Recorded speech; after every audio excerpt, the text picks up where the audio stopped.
Now, there are a couple of videos that I've seen on... I guess I can close the window, but I'm trying to get a little bit animated, but whatever. Trying to... Anyway.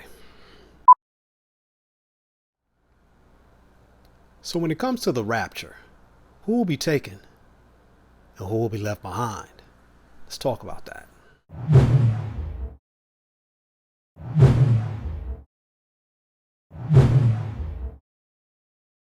So though the word rapture is not in the Bible, the definition of it and what it denotes is.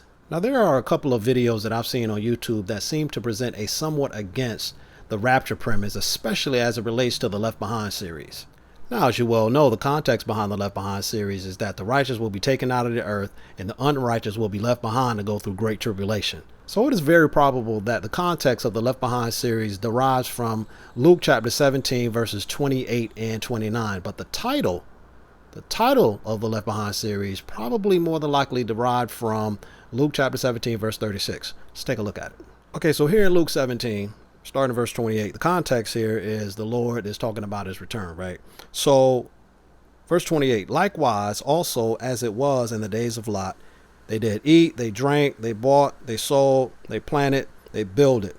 Verse 29, but the same day that Lot went out of Sodom, it rained fire and brimstone from heaven and destroyed them all. So question. In this context, who was taken and who was left behind? Let's look at it again.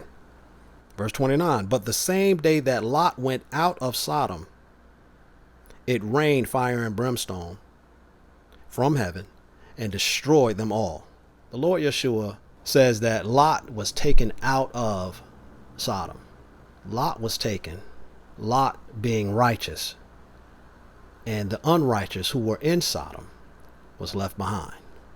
Okay, so now let's factor in verse 36, which is very probable where the Left Behind series title came from. Okay, so 2 men shall be in the field, one shall be taken, and the other left, as in left behind.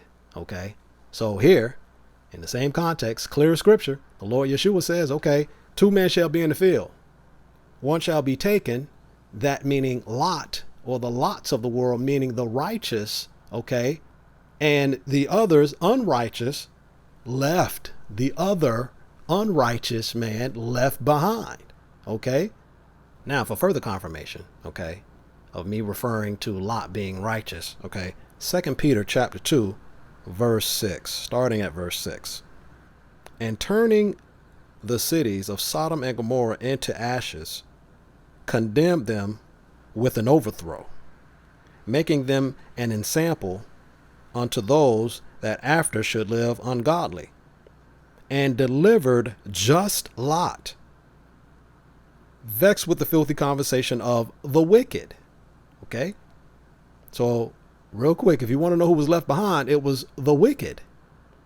Okay, verse 8, for that righteous man dwelling among them, in seeing and hearing, vexed his righteous soul, okay, from day to day with their unlawful deeds. Okay, verse 9, the Lord knoweth how to deliver the godly out of temptation, taken out of, okay, and to reserve the unjust unto the day of judgment to be punished. Again, clear as scripture. The rapture. Who will be taken and who will be left behind? With that being said, I want to conclude this segment with a testimony by a co-author of the Left Behind series, Jerry B. Jenkins. Let's watch.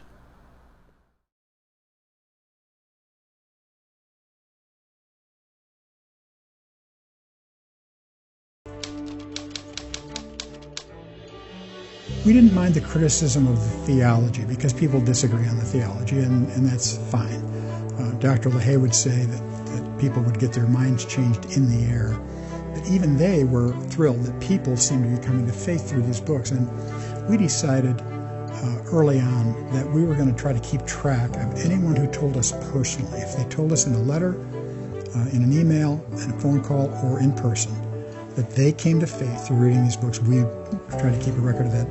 And there were over 3,000 just during that one little season there. And we know that represents a lot more who never did get a chance to tell us. I got a letter from a guy who said he was 95 years old.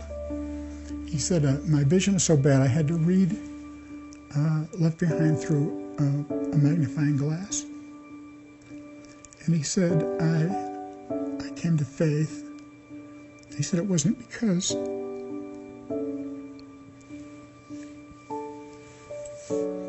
of what I saw through the glass. It was what I saw through my heart. And we actually had a friend of ours, Norman Rohr. We gave him all those testimonials. He wrote a book called These Will Not Be Left Behind. These letters from people who said they came to faith meant more than any royalty check, any bestseller list, any good review, and they did also overwhelm any criticism.